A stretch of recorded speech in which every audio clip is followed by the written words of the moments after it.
People at Brookridge High say you can hear a punch echo down the hallway long after it lands. But no one expected that echo to lead to a moment the entire school would never forget.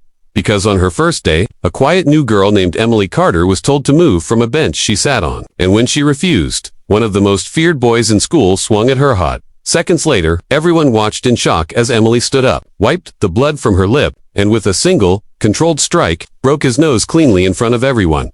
But what no one knew then, what no one could have imagined, was the heartbreaking reason behind her strength, and the kindness that would change the school forever. Emily Carter walked through the front doors of Brookridge High, with her backpack held tightly against her chest. She didn't look like the kind of girl who wanted trouble. Her sneakers were old, her hoodie was faded, and her eyes had a softness that felt almost out of place in the chaotic morning rush. She found an empty bench near the main hallway and sat down. Taking out a small notebook, it was worn, the edges torn, as if she had held onto it through storms of her life. She opened the first page, tracing a tiny drawing with her finger, something only she understood. That's when Dylan Moore walked up, captain of the boxing club, known for treating the hallways like his personal territory, and behind him, as always, was his loud circle of friends. "Hey," Dylan said, stepping in front of her. "You're in my spot."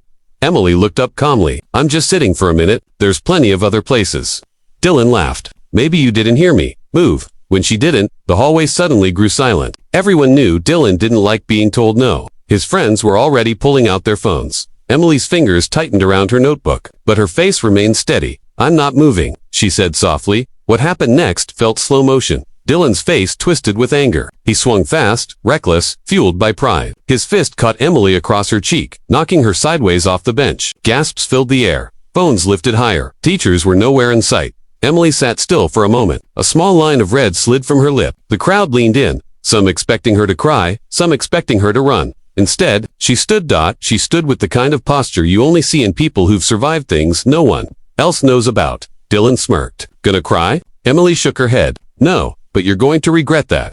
Before anyone processed her words, she stepped forward and delivered one quick, precise strike straight to his face. Clean, controlled, powerful. A crack echoed down the hallway. Dylan stumbled back, hands to his face, blood rushing between his fingers. Everyone froze. This wasn't luck. This wasn't rage. This was skill. Emily stepped away from him, breathing steadily. Her hands relaxed at her sides.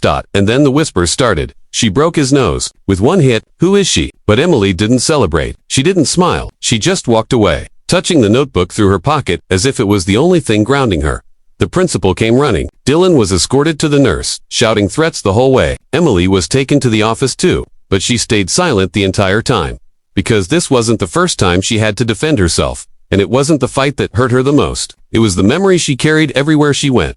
The principal, Mrs. Randolph, sat across from Emily with her hands folded. "Emily, breaking someone's nose is serious." Emily nodded. "I know. So why did you do it?" Emily didn't answer immediately. Her eyes lowered. Then she gently placed her notebook on the desk. Mrs. Randolph hesitated before opening it. Inside were drawings, beautiful, detailed sketches. But one stood out. A picture of Emily with a girl who looked almost exactly like her, except older. They were laughing, sitting on a porch, sharing a milkshake. "Who's this?" Mrs. Randolph asked softly. "My sister," Emily whispered. "Madison." The principal flipped a few more pages and the drawings darkened. There were hospital rooms, an empty bed, a folded blanket. Madison wasn't here anymore. Emily wiped her eyes with her sleeve. "Madison taught me boxing, not to hurt people, but to protect myself. She always said kindness mattered most. That strength wasn't for showing off, it was for standing up when things weren't fair." She swallowed hard. "I moved to this school because after she passed, everything felt wrong. I just needed a place that didn't remind me of her."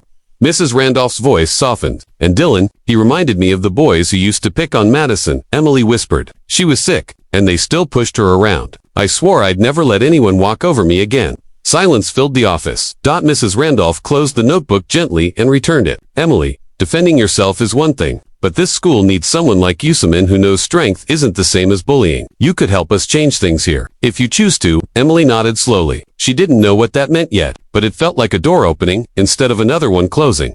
That afternoon, something unexpected happened. Dylan's mom showed up, furious until she saw Emily sitting quietly outside the office with an ice pack on her cheek. "Is she the one?" his mom asked. "Yes," Dylan muttered, embarrassed, nose wrapped. His mom crossed her arms. "Good. Maybe now you'll stop acting like the world belongs to you." Even Dylan looked shocked. Later, in the hallway, he approached Emily not with anger, but awkwardness. "Look, I was wrong," he muttered. "I'm sorry."